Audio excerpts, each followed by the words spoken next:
దాదాపు 5 ఏళ్ల పాటు సుదీర్ఘంగా సాగిన సత్యం కుంభకోణం కేసులో కోర్టు ఇవాళ తీర్పు ఇవ్వబోతోంది. ఈ కేసులో 6 నెలల క్రితమే వాదనలు పూర్తయ్యాయి. అయితే తీర్పుని రిజర్వ్లో ఉంచింది ప్రత్యేక న్యాయస్థానం.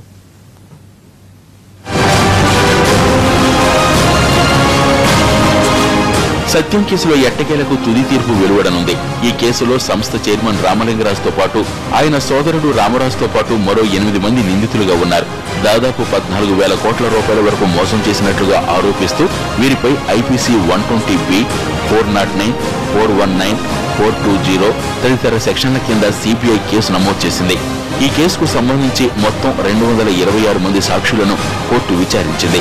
సిబిఐ సమర్పించిన 3,000కు పైగా డాక్యుమెంట్లను, నిందితులు సమర్పించిన 75 డాక్యుమెంట్లను పరిశీలించింది న్యాయస్థానం. ఈ కేసు పూర్వాపరాల్లోకి వెళితే 2009 జనవరిలో సత్యం కంప్యూటర్స్ లో 7,000 కోట్లకు పైగా ఆర్థిక అవకతవకలు జరిగినట్లు స్వయంగా సంస్థ చైర్మన్ రామలింగరాజే ప్రకటించారు. దీంతో రామలింగరాజు మోసం చేశారని నగరానికి చెందిన ఓ వ్యక్తి ఫిర్యాదుతో సిఐడి పోలీసులు కేసు నమోదు చేశారు. అదే ఏడాది జనవరి 11న రామలింగరాజు, రామరాజు, వడ్లమాని శ్రీనివాసులను అరెస్టు చేసి జైలుకు తరలించారు. ఫిబ్రవరిలో కేసును సిబిఐ డీఐజీ లక్ష్మీనారాయణ హ్యాండిల్ చేశారు. ఆ తర్వాత ఏప్రిల్లో నిందితులపై ఛార్జిషీట్ నమోదు చేశారు. తర్వాత 5 ఏళ్ల పాటు విచారణ జరిగింది. మరోవైపు సత్యంపై ఈడీ నమోదు చేసిన కేసుపై కూడా ఇదే కోర్టులో విచారణ జరుగుతోంది.